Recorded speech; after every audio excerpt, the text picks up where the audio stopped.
வணக்கம். நான் தான் உங்கள் குமரி செந்துஜா. மக்களே, ஆலும் வேலும் பல்லுக்குருதி, நாலும் ரெண்டும் சொல்லுக்குருதி. இது கேள்விப்பட்டிருப்பீங்க இல்லையா? இது வேலங்குச்சியில் பல்லு தேய்ச்சா பல்லு அவ்வளோ நல்லா இருக்குமா. ஏன்னா பல்லு தான் முக்கியம் இல்லையா? நம்ம உணவு சாப்பிட்றதுக்கு, உணவுக்காக உழைக்கிறோம்.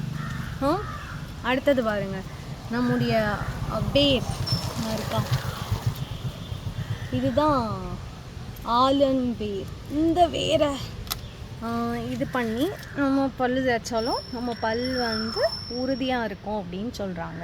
இதில் என்ன, நாலும் இரண்டும் சொல்லுக்குருதி.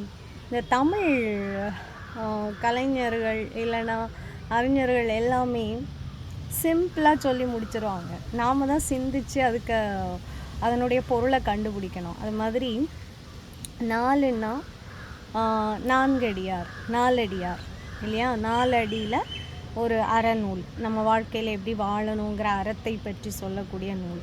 அதே மாதிரி 2 அடி அப்படின்னா 2 அடிகளில் குறுக தரித்த குறள். இந்த ரெண்டும் அறநூல்.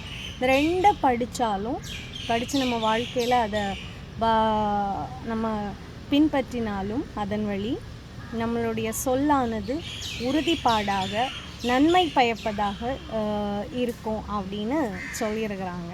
இப்போ பார்த்திங்கன்னா அந்த பல்லுக்கெல்லாம் நாம் என்னென்னவோ பயன்படுத்துவோம். அதில் சிறிதளவு போதைக்கான விஷயங்கள் எல்லாம் பயன்படுத்துவாங்க. நீங்கள் தொடர்ந்து ஒரு களிம்பை பல் துலக்கிறதுக்காக பயன்படுத்துகிறீங்க, அதுதான் வேணும்னு அடம் பிடிக்கிறீங்க அப்படின்னாலே புரிஞ்சுக்கோங்க, அதில் கொஞ்சம் அளவுக்கு போதை இருக்குது.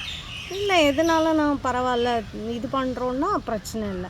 அதனால் எந்த ஒரு வரக்கூடிய ப்ராடக்ட்லேயும் கூட நம்ம அதில் அடிக்டாக இருக்கிறோம். நல்லா இருக்கும், சில நேரங்களில் பயன்படுத்துவோம். ஆனால் அடிக்டாக இருக்கிறோம், அதுக்கு சுவை பிடிச்சிருக்கு அப்படின்னா அதில் சிறிதளவு போதை சேருதுங்கிறது உண்மை. அதனால் பார்த்து பயன்படுத்துங்க. இயற்கையாக இப்படி கிடைக்கும்னா இதே பயன்படுத்தலாம்.